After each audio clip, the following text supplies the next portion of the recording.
पिछले वक्तव्य में मैंने कठोपनिषद की कथा के प्रसंग में चर्चा की थी कि वाजश्रवस ऋषि ने अपने पुत्र नचिकेता को यम के पास भेजा। यम घर पर उपलब्ध नहीं थे। वहां नचिकेता ने 3 रात्रियां बिना खाए पिए बिताई।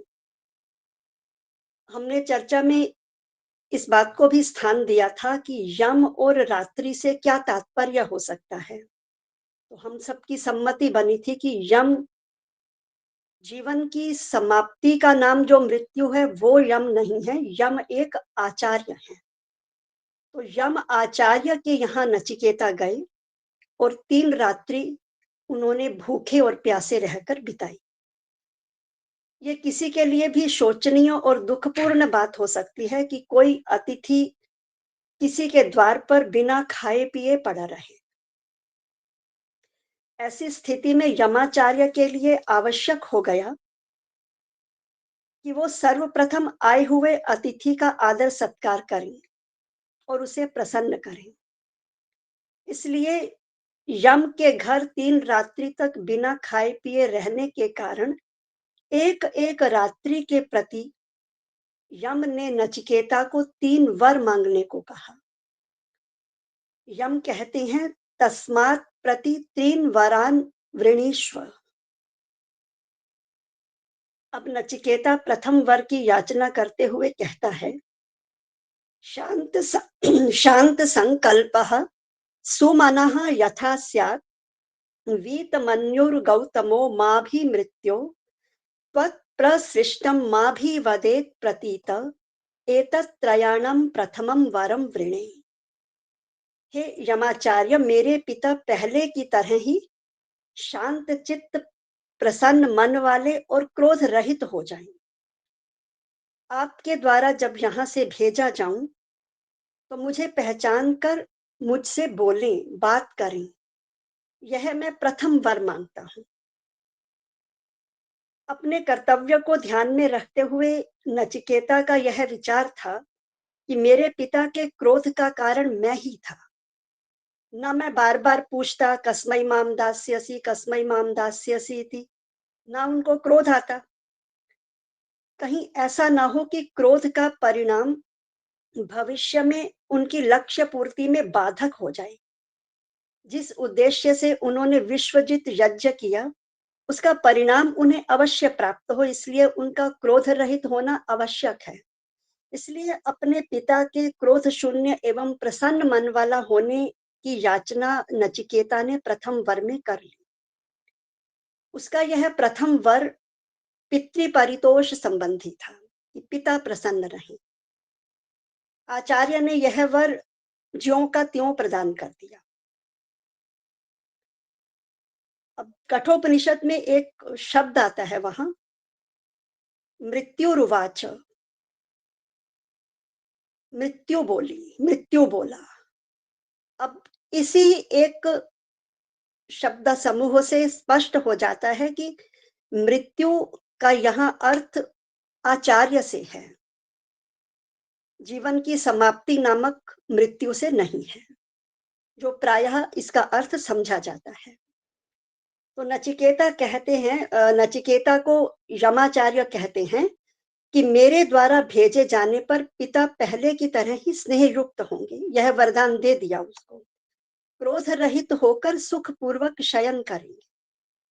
तो कठोपनिषदकार इस प्रथम वर के माध्यम से संतान के कर्तव्यों को बताना चाहता है। जहां संतान अपने माता पिता की प्रसन्नता की इच्छा रखने वाली होगी, जिस घर में ऐसे पुत्र और पुत्रियां होंगे,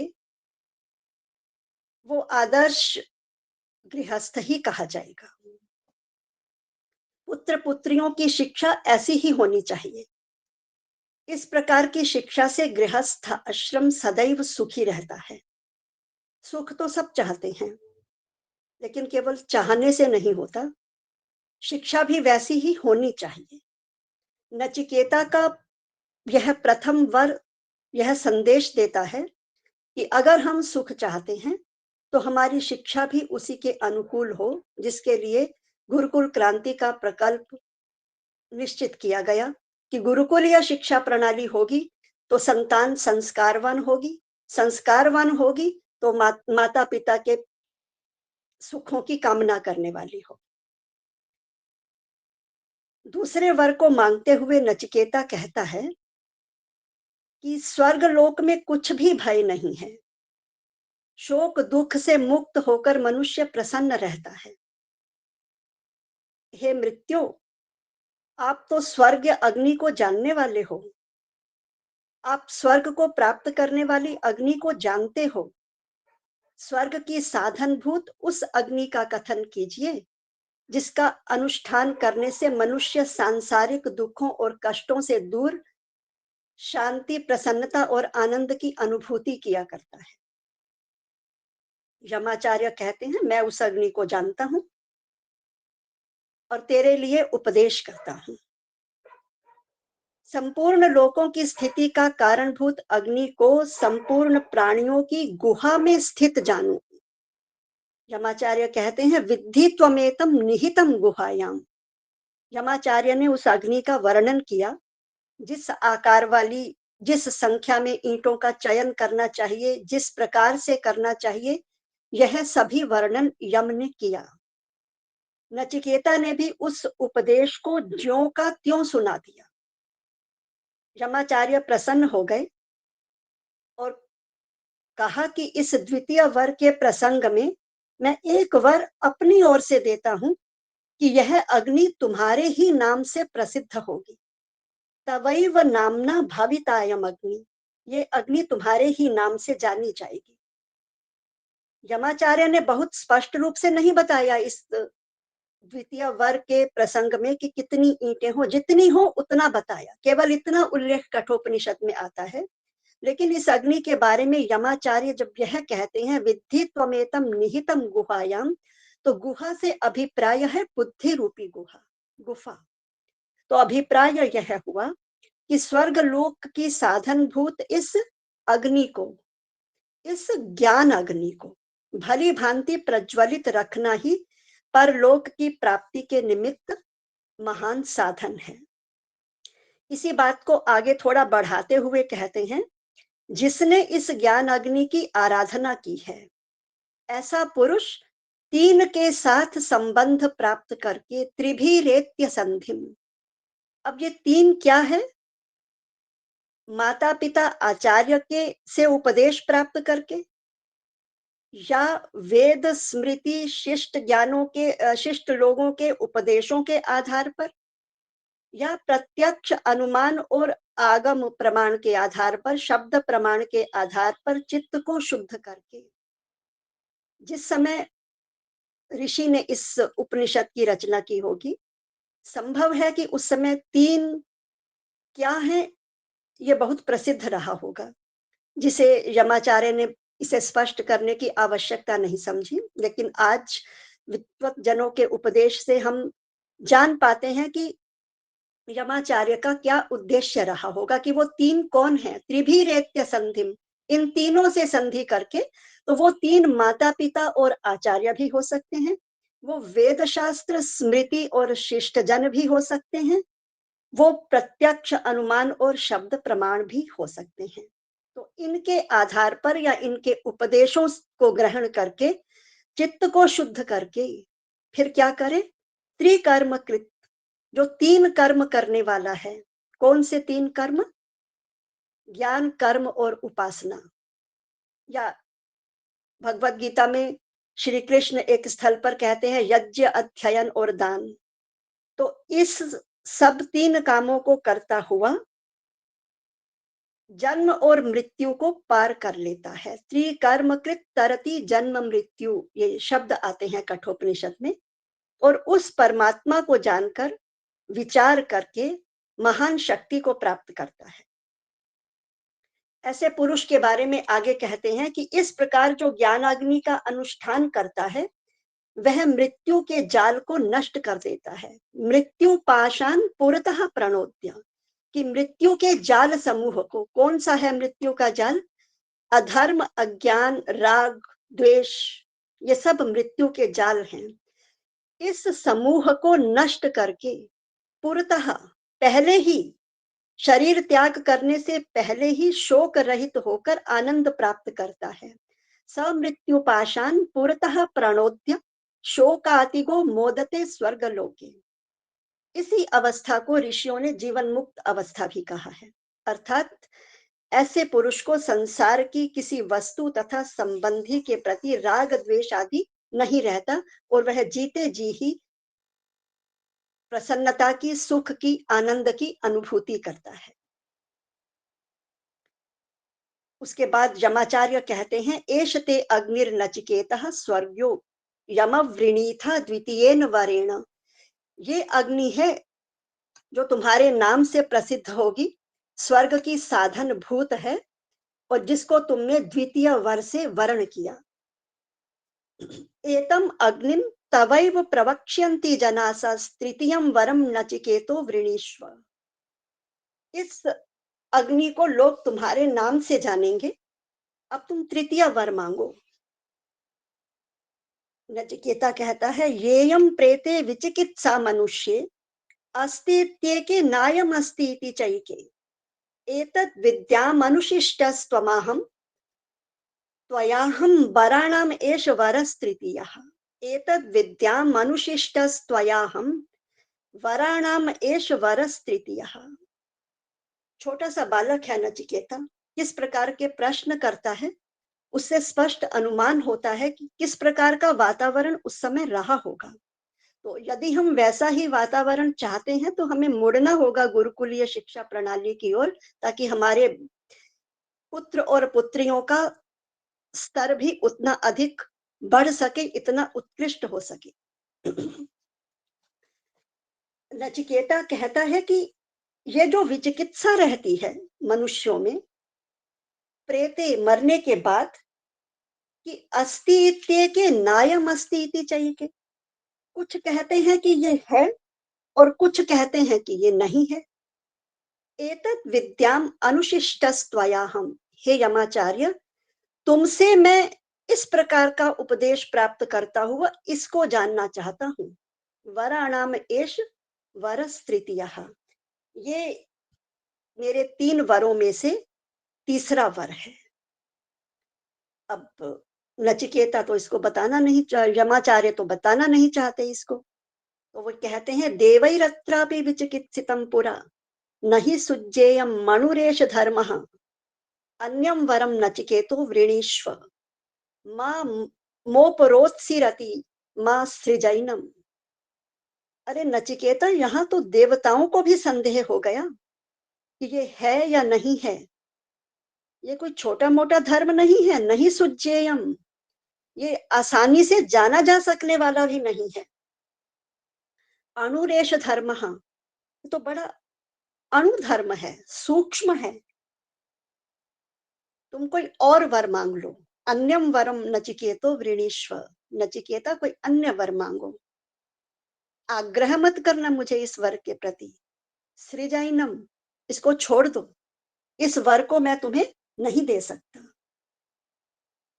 अब नचिकेता कहता है कि देवैरत्रापि विचिकित्सितम किल त्वं च मृत्यो यन्न सुज्जेयमात्थ वक्ता चैस्य त्वादृगन्यो न लभ्यो नान्यो वरस्तुल्य एतस्य कश्चित्।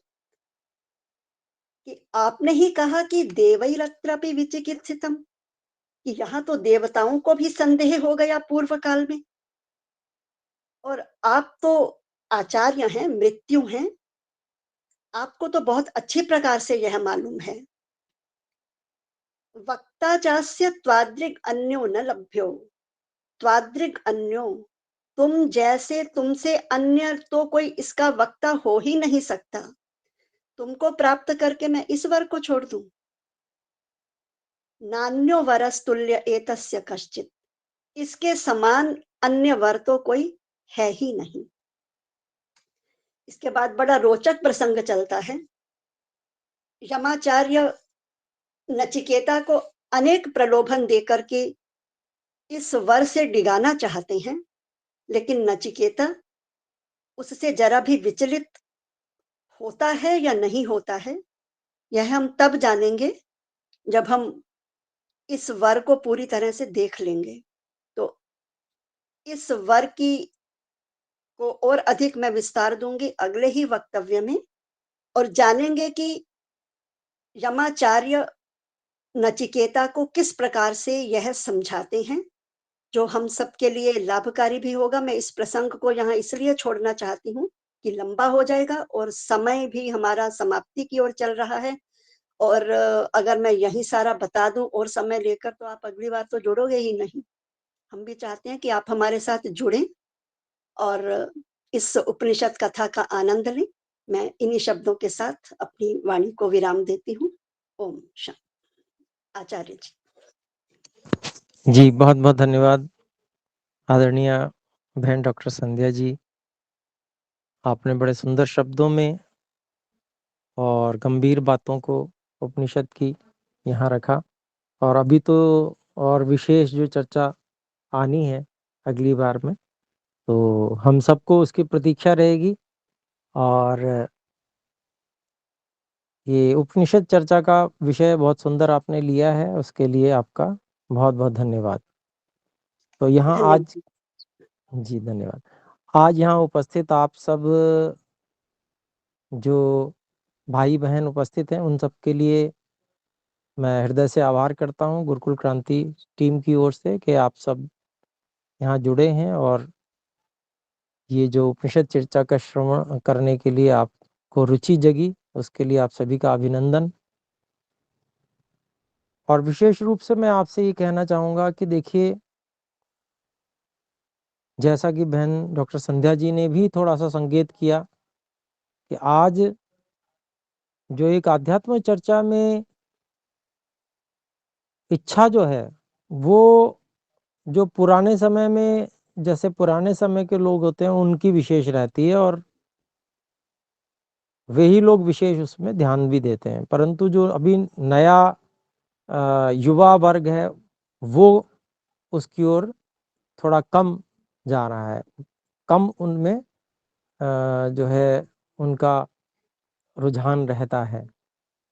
तो जबकि यहाँ पर जो नचिकेता है, वो तो बहुत छोटा बालक है और इतने छोटे बालक की इतनी सुंदर जिज्ञासाएँ, तो ये तभी हो सकती हैं जब वातावरण वैसा हो, उस प्रकार की चर्चाएँ होती हों, उस प्रकार का सब लोगों का की मानसिकता होती हो, उस समय सब लोग वैसे ही ढंग की बातें करते हों, धार्मिक हों, तभी ऐसा संभव है। तो ऐसा वातावरण अपने लोगों को बनाना पड़ेगा और गुरुकुल क्रांति इसी के लिए प्रयासरत भी है। तो आप सब जिनको इसमें रुचि है, इसीलिए आप यहाँ जुड़े हैं, तो आप सबका मैं आह्वान करता हूँ कि गुरुकुल क्रांति से आप सभी जुड़ें और गुरुकुल क्रांति से जुड़कर गुरुकुल क्रांति के विभिन्न कार्यों में आप सहभागी बने और एक वातावरण जो पूरे समाज का आज आवश्यक है इसके लिए कि आध्यात्मिक वातावरण हो, सर्वत्र सभी लोगों का रुझान उस ओर हो, जिससे कि सभी लोग अंदर से संतुष्ट हों, पवित्र, प्रसन्न हों, निर्मल हों सब लोग अंदर से। ऐसा वातावरण चाहिए। उस वातावरण को तभी बनाया जा सकता है जब हम सब लोग मिलकर प्रयास करेंगे। और आज हो क्या रहा है? आज हो ये रहा है कि देखिए सब ओर जितनी भी दिशाएं हैं, सब ओर आप देखिए तो एक भौतिकवाद की चकाचौंध से आकर्षित सारा समाज है और सब लोगों को ये लगता है कि बस जो धन कमा लिया जाए तो बस जीवन सफल हो जाएगा।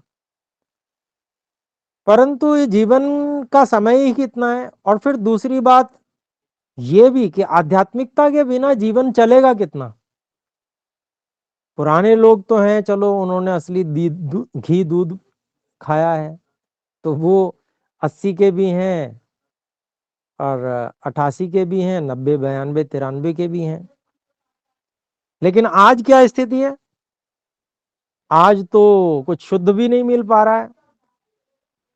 ज्ञान शुद्ध तो बहुत दूर की बात है, आप सोचिए कि अन्न भी शुद्ध नहीं मिल पा रहा है ना। तो क्योंकि जहां धन का प्रभाव अधिक हो जाता है, वहां फिर भावनाओं का प्रभाव कम हो जाता है। और वो जब भावनाओं का प्रभाव कम हो जाता है तो फिर वहां पर एक दूसरे की जो चिंता है वो भी नहीं रहती, एक दूसरे के प्रति सौहार्द वो भी नहीं रहता, और धन के पीछे भागते भागते व्यक्ति अपने जीवन को छोटा कर लेता है। जीवन ही छोटा हो जाता है तो उसमें ही वो धन की दौड़ भाग में ही खत्म हो जाता है, कुछ करने का अवसर रहता नहीं। तो ये वातावरण बदलना पड़ेगा अपने लोगों को, और उसको बदलने के लिए हमको मिलकर प्रयास करना पड़ेगा। तो वो मिलकर प्रयास गुरुकुल क्रांति के साथ ही हो सकता है, क्योंकि जो अध्यात्म का मूल तत्व है उसको समझने और समझाने की क्षमता गुरुकुल विधा में ही है और किसी में नहीं है। आप ये सोचें कि कोई बड़े बड़े और बड़े बड़े पंडालों में भीड़ इकट्ठा होकर कोई आध्यात्म तत्व की विवेचना हो जाएगी, तो वैसा कुछ भी नहीं है। वहां तो दो चार लोग मोटे मोटे भजन सुना देते हैं, लोगों को नचा देते हैं, झुमा देते हैं, तो बस इतने मात्र से जो है थोड़ा सा कर्णप्रिय हो जाता है, कानों में अच्छा लगता है लोगों को, बस उसी से वो मस्त हो जाते हैं, राधे राधे करने लगते हैं। तो बस ये कोई आध्यात्म नहीं है। तो आध्यात्म चर्चा तो गहरी होती है और उसके लिए गंभीरता की अपेक्षा आवश्यकता होती है, और उसके लिए उस उतनी गहरी सोच भी चाहिए, उतना गहरा चिंतन विचार भी चाहिए, और उसके लिए उतनी शांति भी चाहिए, उस तरह का वातावरण भी चाहिए। तो जब तक वो वातावरण अपने लोग नहीं तैयार करेंगे तब तक उसमें उन्नति भी संभव नहीं है। आप ये मान के चलिए कि वातावरण जब नहीं होगा तो कोई व्यक्ति उन्नति कर ही नहीं पाएगा। वातावरण जब होता है तो उस वातावरण में एक दूसरे की देखा देखी, एक दूसरे से प्रेरणा प्राप्त करके, जो मंद होते हैं लोग, जिनकी योग्यता कम होती है, वो भी बहुत आगे बढ़ जाते हैं। तो इसका उदाहरण मैं देता हूं। एक कक्षा थी, मतलब 12वीं कक्षा। उस कक्षा में दो विद्यार्थी ऐसे थे जो पढ़ने में बहुत तेज थे, और विशेष बात यह होती है ना कि खुद पढ़ने में तेज हो तो अलग बात है, लेकिन उनको वातावरण बनाना भी बहुत अच्छे से आता था। तो वो अपने पूरी क्लास में वो जो 50 विद्यार्थी थे, उन विद्यार्थियों को वो खुद प्रेरणा करके बताना, पढ़ाना, समझाना, उनको भी आगे बढ़ाना। तो वो दोनों तो थे ही बहुत अच्छे, लेकिन उन्होंने अपनी कक्षा को भी इस प्रकार का बनाया कि उस कक्षा में अनेक विद्यार्थी जो पढ़ने में उतने अच्छे नहीं थे, उन्होंने 100% या 99 गणित में अंक प्राप्त किए। ऐसे अनेक विद्यार्थी। तो अभिप्राय क्या है, वातावरण का बड़ा प्रभाव पड़ता है। और अगर वो उस प्रकार के विद्यार्थी नहीं होते, थोड़े स्वार्थी टाइप के होते, अपना पढ़ लिया बस, होते हैं अनेक ऐसे भी, तो बाकी विद्यार्थी पीछे रह जाते, वातावरण नहीं बनता तो सबकी उन्नति नहीं होती। तो ये मैं एक उदाहरण बता रहा हूं, ये देखा हुआ उदाहरण है, आपने भी देखा होगा, आपके भी जीवन में बड़े अनुभव हैं। तो देखिए, ऐसा ही ये सारे समाज की स्थिति है। यहाँ वातावरण बनेगा तो सब लोग अधिक उन्नति करेंगे, और हम उससे भी और आगे उन्नति कर पाएंगे, क्योंकि हमने वातावरण बनाने में भी प्रयास किया है, हमने लोगों को प्रेरणा करने में भी प्रयास किया है। तो हमारी निश्चित बात है कि हमारी जो उन्नति अधिक होगी, विद्या का दान करने वाले की अधिक उन्नति होती है, विद्या का दान जो करता है उसकी विद्या और अधिक बढ़ती है। तो अभिप्राय क्या है, उसके लिए व्यवस्था बनाने वाले, उसके लिए समर्पण का भाव रखने वाले जो लोग होते हैं, उनमें भी विशेषता आती ही आती है, उनको वो ईश्वर के कृपा के पात्र बनते हैं। तो गुरुकुल क्रांति के साथ में आप सभी से जुड़ने का आह्वान करूंगा। बहुत सारी कक्षाएं चलती हैं और अनेक कक्षाओं में आप लोग जुड़ते भी होंगे। जो नहीं जुड़ते होंगे वे भी जो इन कॉल मैसेज में मैं हिमांशु जी से निवेदन करूंगा, एक नंबर भेज दें, और आप सब उस नंबर पे अपनी रुचि का विषय लिखकर अपना नाम और नगर का लिखकर और उसमें आप उस नंबर पे व्हाट्सएप कर सकते हैं। सभी कक्षाएं पूरी तरह से निशुल्क हैं और श्रीमद् भगवत गीता से लेकर वाल्मीकि रामायण, आयुर्वेद के आधार पर आजीवन स्वस्थ कैसे रहें, ऐसे ही संस्कृत व्याकरण, विदुर नीति और बहुत सारी इस प्रकार की कक्षाएं, संस्कृत जो अनुवाद आदि, संभाषण आदि, है ना जी, इस तरह की कक्षाएं सभी बहुत प्रकार की चलती हैं। योग दर्शन की कक्षा चलती है, सांख्य दर्शन की कक्षा चलती है। तो ये सारी कक्षाएं चलती हैं दर्शनों की। और अपने जो साहित्य हैं, सभी प्राचीन जो ऋषियों का साहित्य है, उसकी कक्षाएं अपने लोग चलाते हैं। तो उसमें भी आप भाग ले सकते हैं। इन कॉल मैसेज में नंबर भेज दिया है भाई श्री हिमांशु जी ने, तो आप सब उस पे उसको नोट कर सकते हैं और सम्मिलित हो सकते हैं। और जो अन्य गतिविधियां हमारी चलती हैं, जैसे संगठनात्मक गतिविधियां, उनमें भी आप सम्मिलित हो सकते हैं। उसके लिए भी संगठन ऐसा व्हाट्सएप में लिखकर आप भेज सकते हैं। तो संगठन में आप जुड़ने के इच्छुक हैं ऐसा उसमें आ जाएगा। और उससे और जो विविध हमारे कार्य क्षेत्र हैं जिस पे हम कार्य करते हैं, समाज में बहुत सारी समस्याएं हैं। सबसे बड़ी समस्या तो यह है कि आज एक दूसरे के लिए लोग खड़े नहीं होते, है ना। विशेष समुदाय के लोग जो है भीड़ इकट्ठे होकर और आक्रमण कर देते हैं। हम लोगों को एक दूसरे के लिए खड़ा होना नहीं आया है। उस पर भी गुरुकुल क्रांति कार्य कर रहा है। तो अपने लोग मिलके कार्य अनेक प्रकार से कर रहे हैं, करेंगे, सामाजिक कार्य भी करेंगे और अध्यात्म में भी उन्नति करेंगे, सब प्रकार से कार्य करेंगे। तो ये तभी हो सकता है जब हम लोग संगठन में जुड़े, एक दूसरे का साथ दें। परमात्मा वेद में उपदेश करते हैं, अश्मन्वती रियते सम्रभध्वम, अर्थात ये जो संसार है, ये चिकने पत्थरों वाली नदी है। अगर इसको पार करना है तो अकेले जाओगे तो फिसल जाओगे और फिर कहां जाके रुकोगे पता नहीं है।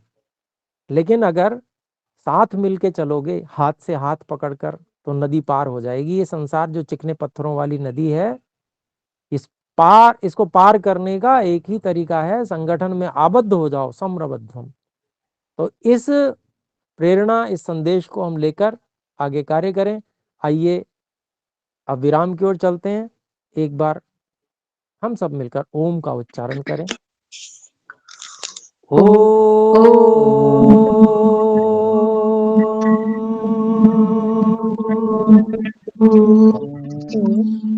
सभी को सादर नमस्कार।